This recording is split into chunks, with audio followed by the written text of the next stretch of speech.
Let's talk about witch movies. Burn, witch, burn, witch, burn, burn, burn. How's it going, my friends? Welcome again to the Cobwebs channel. My name is Daniel, and today we're going to talk about my top 15 classic witch movies. So why are we doing this? Well, I have been going on a binge lately of watching as many old school classic witch films as I can find.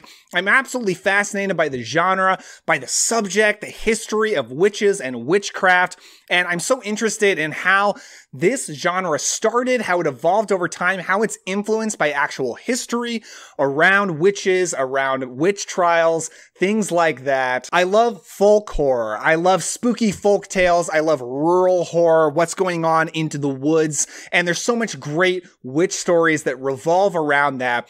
And why are we doing a top 15? Most of the ranking videos on my channel are top 10 lists. Well, that's because I watched so many of these films. I realized if we just talked about the top 10, we'd be mostly talking about a lot of the big classics. And I wanted to dive into more movies, essentially, talk about more of the stuff that I checked out. But right now, we're just talking about the classic witch films from the 1920s through the 1970s. That is the period that I'm going to be discussing today. And I want this to just be a chill hangout video, so I've got a beverage right here. I invite you to do the same. Let's kick back and talk about some spooky, witchy films. But let's kick things off with number 15. I could have gone with a few different things, but ultimately I'm going with one that I just recently saw and actually just recently talked about on this channel, and that is The Witch from 1966. This movie is about a playboy type guy who gets sucked into an old mansion by a creepy old lady, and as he's there and getting drawn more into what's going on in this mansion, he meets the old lady's daughter, who is incredibly beautiful and alluring woman, and draws him deeper into a web of bizarre mystery in this house and seems to be bewitching him to the point that he cannot leave. So in this movie, you get two classic examples of the witch, and that is the tempting seductress and the old crone. So it's two very good examples of both kinds of stereotypical witches. You're not going to get a lot of the most typical witch content in here when it comes to cauldrons and black cats and things like that, but there's a lot of really spooky, supernatural goings on in this movie, especially as we discover how the mother and daughter are even more connected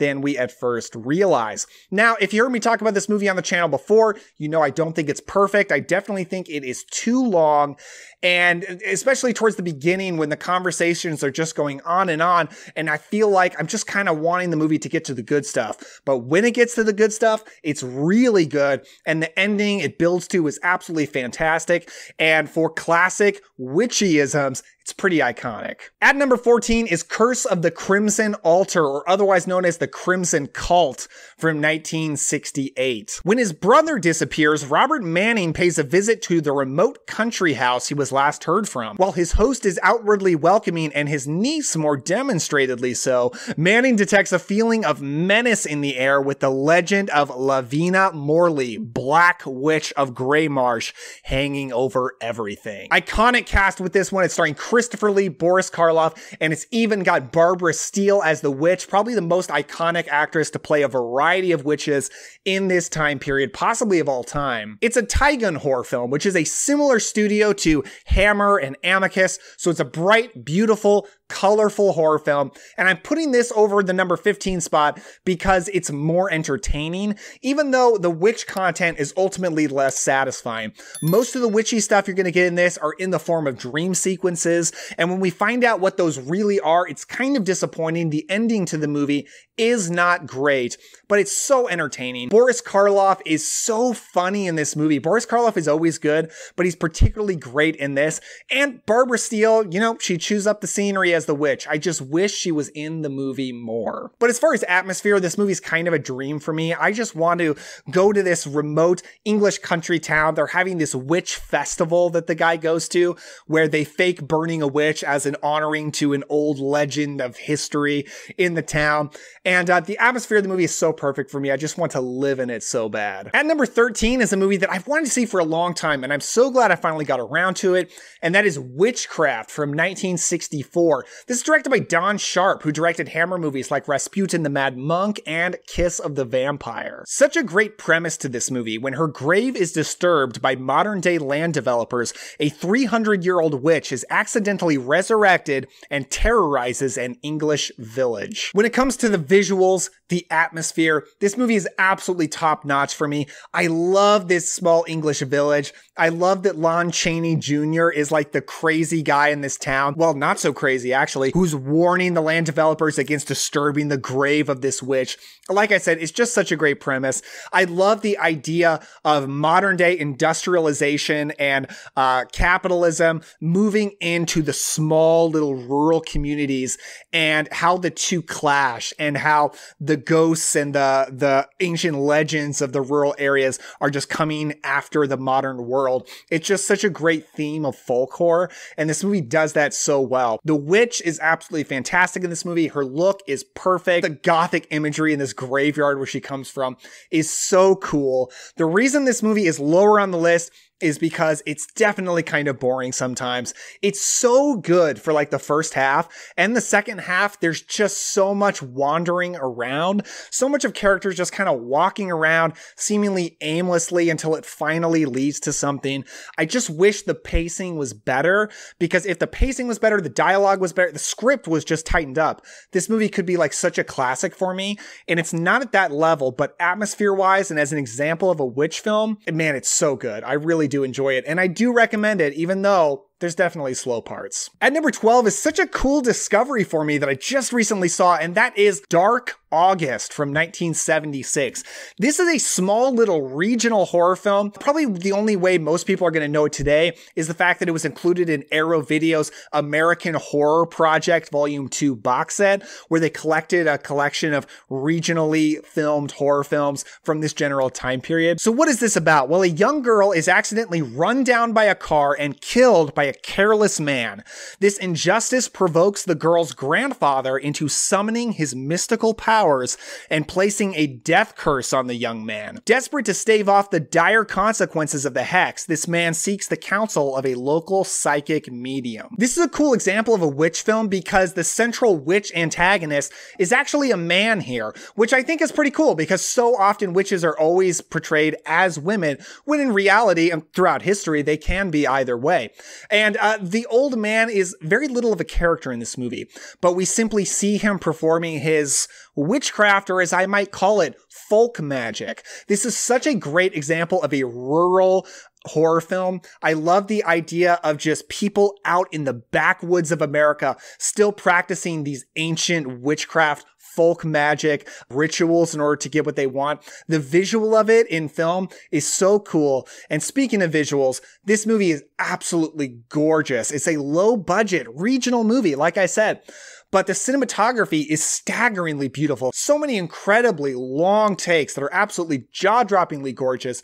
It's such an autumnal movie, so atmospheric in this small rural town. A friend of mine I saw in his Letterboxd review compared this movie to Let's Scare Jessica to Death, which is a much more widely known and beloved horror film among horror fans. And that's like the summertime vampire version, and this is the autumnal witch version.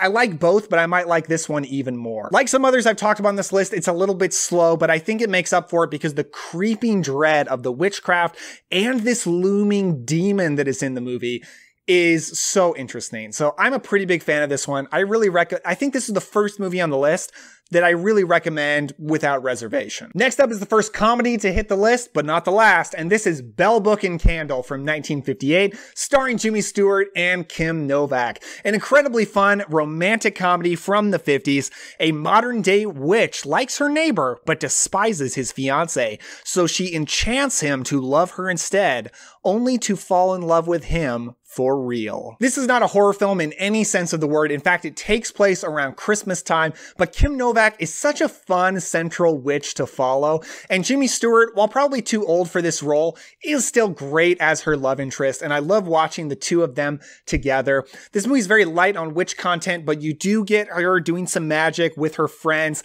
played by Elsa Lanchester and Jack Lemmon, who are so good in this, and the central scene where she's stroking her cat and enchanting Jimmy Stewart into a love spell is a pretty darn iconic witch scene. No doubt this movie probably had some influence on Bewitched, the iconic iconic TV show, as another film did also that's going to show up on this list.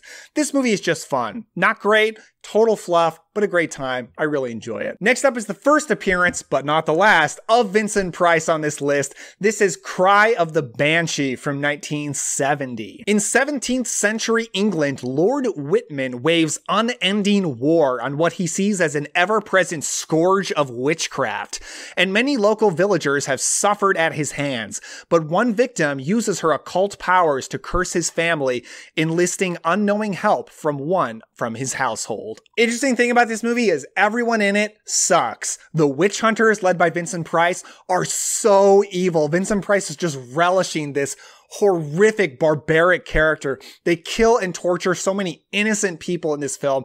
They're absolute monsters. But on the other hand, there are witches in their land, and they are devil worshippers, and they do evil things in this movie.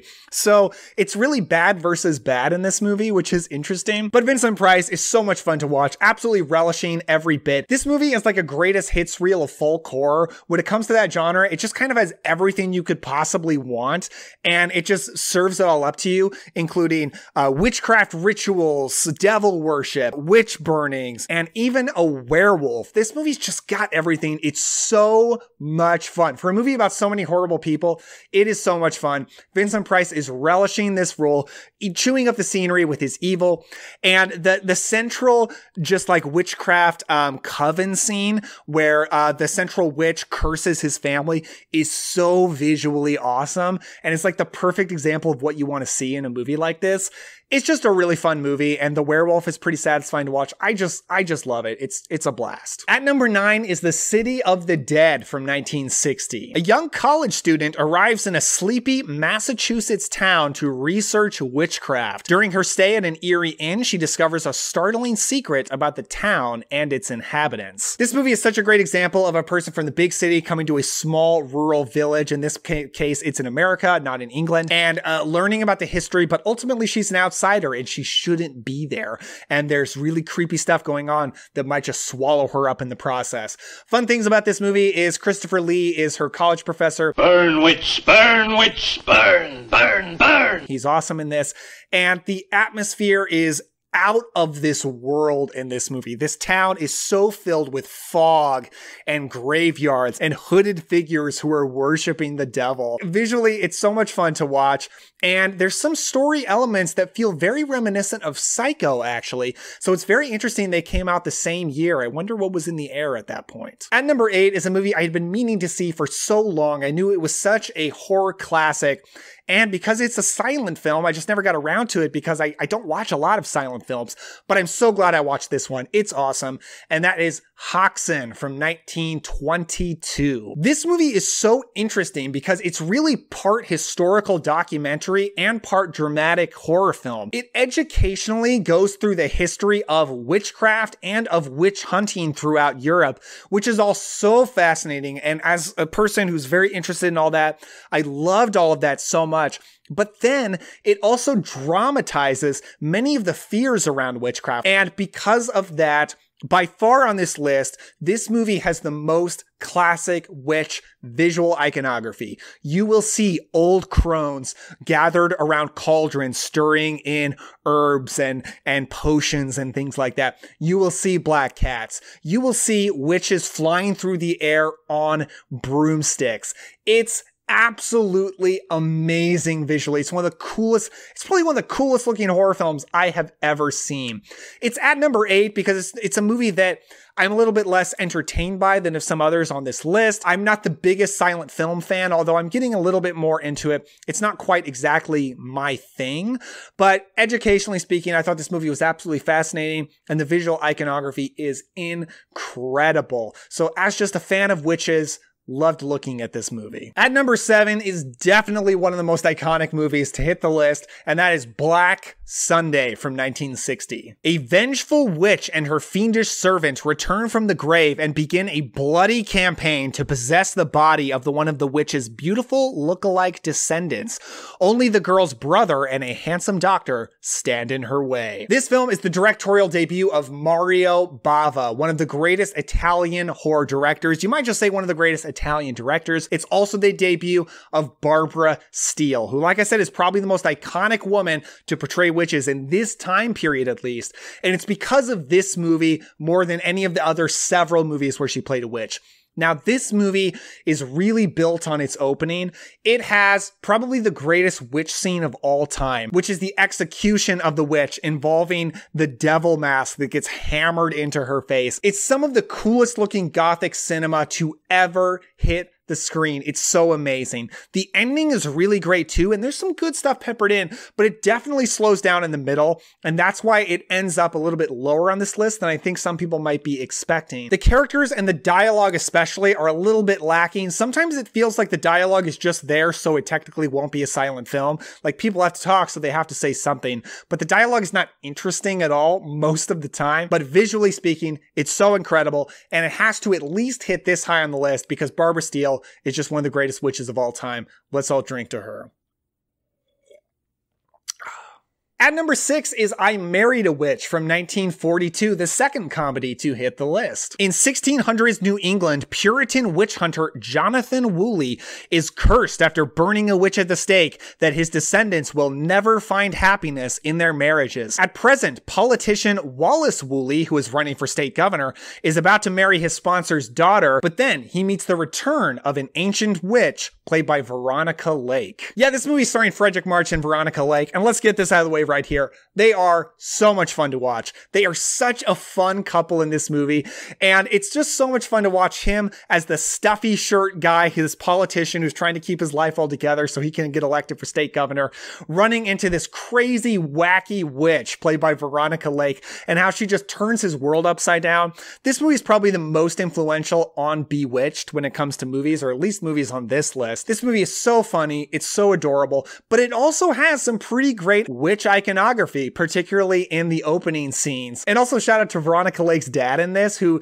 is also a witch, and he's just so hilarious. This movie is fun, it's funny, it's a great time. I love I Married a Witch. Next up is a weird one, but one that I absolutely love. Really excited to talk to you about it now. At number 5 is V from 1967. At least I think that's how it's pronounced. A young priest is ordered to preside over the wake of a witch in the church of a remote village. This means spending 3 nights alone with the corpse and only his faith to protect him. So this is a Russian folk horror film, and it's probably one that wasn't very available for a long time, but it was recently released on a pretty amazing folk horror box set put out by Severin, pretty great Blu-ray company.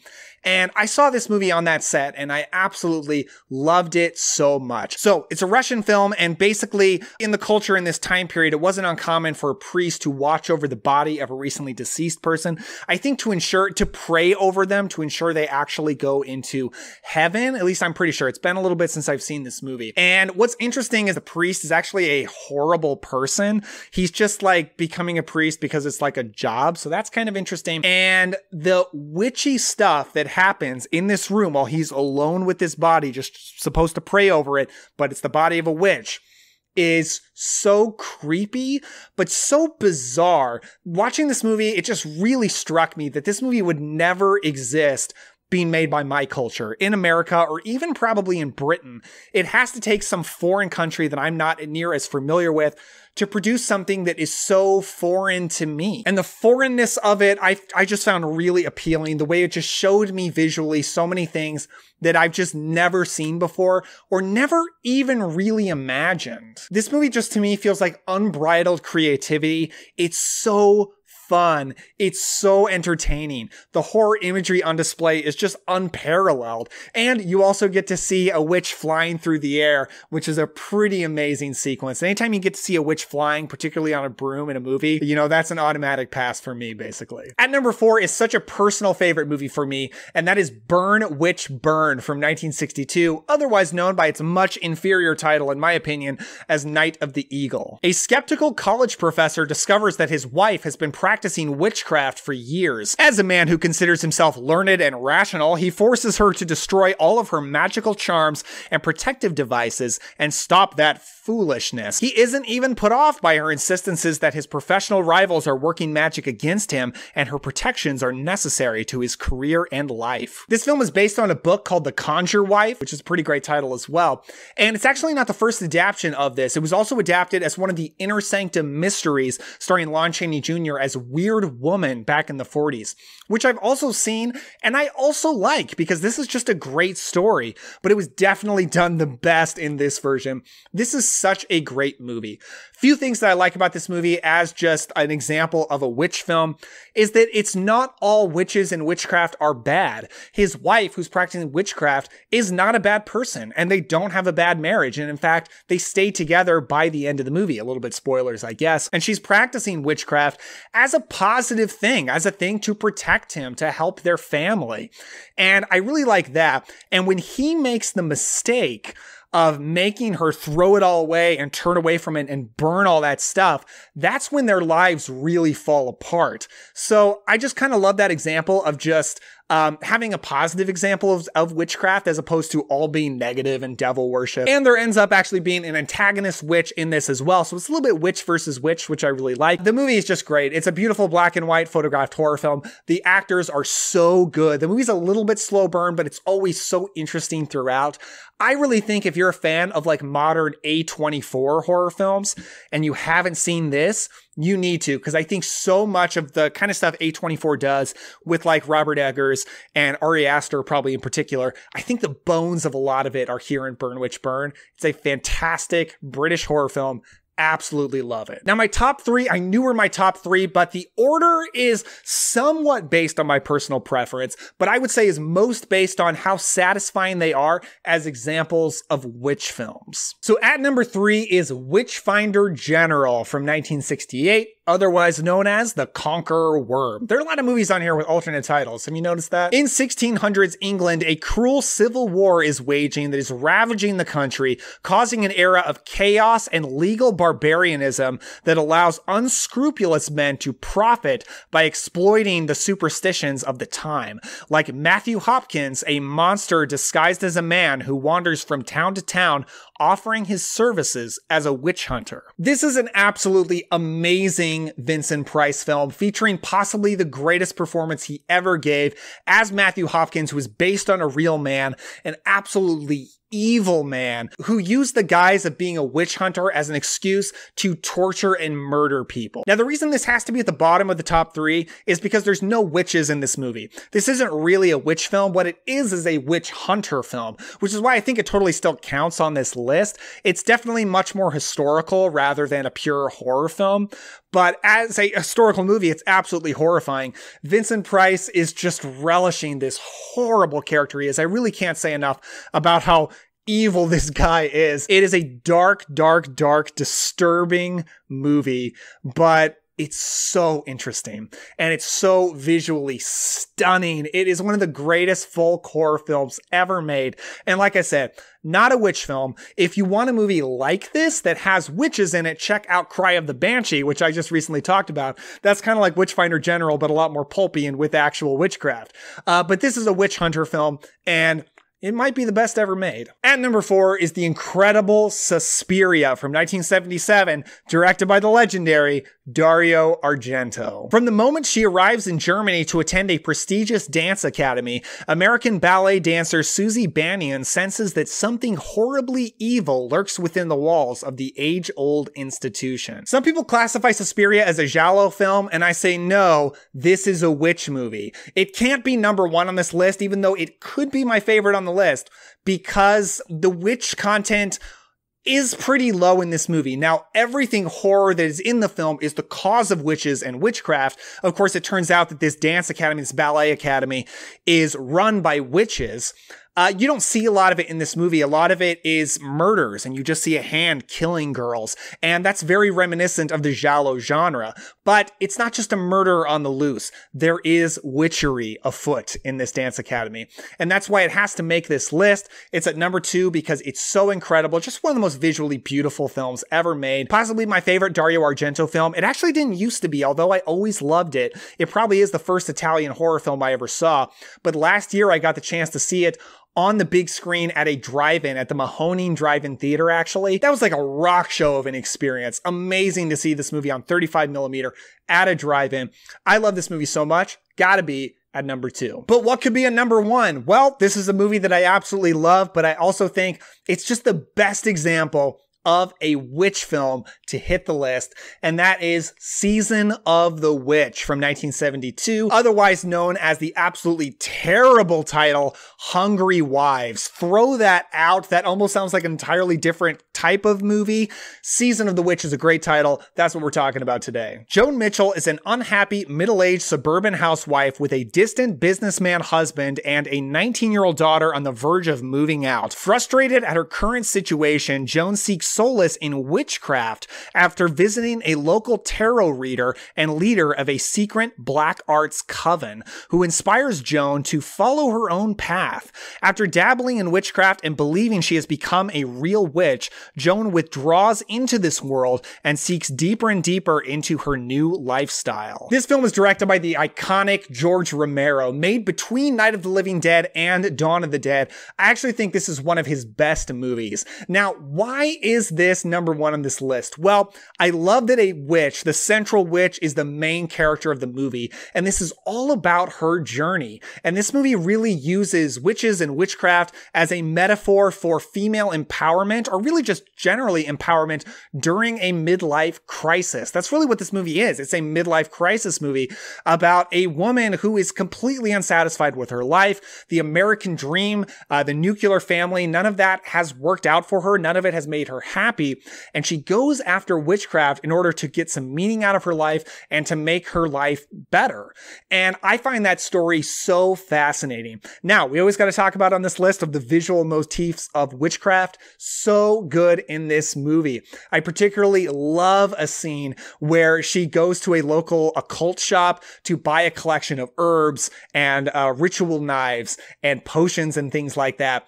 And it's all set to the iconic Donovan song, Season of the Witch. Yes, this song is in the movie. And if you just want to feel great witchy vibes, that's probably the best scene you can possibly watch. I find the movie so interesting. The lead performance from Jan White is absolutely fantastic. You feel her pain so much as her family is just not there for her at all and not giving her any satisfaction in life. And just watching her grow and change as she's using this witchcraft and doing all these rituals is so fascinating, and you end up kind of rooting for her. And while this is a horror film, some really bad stuff goes down. If you see this movie as kind of her self-actualization, the movie has a pretty good ending. Season of the Witch is my number 1 classic witch film. So that's it, everybody. Thank you so much for watching. If you enjoyed this, check out my top 10 list for 50 sci-fi movies and my top 10 list for Hammer horror films that I also recently did. Lots of cool videos on my channel. Check them out. Give a like if you enjoy this and a subscribe for more videos like this. I'll see you soon with more fun movie content. Thank you very much. With all that said, don't forget to have some fun today. Enjoy yourself. I'll see you next time.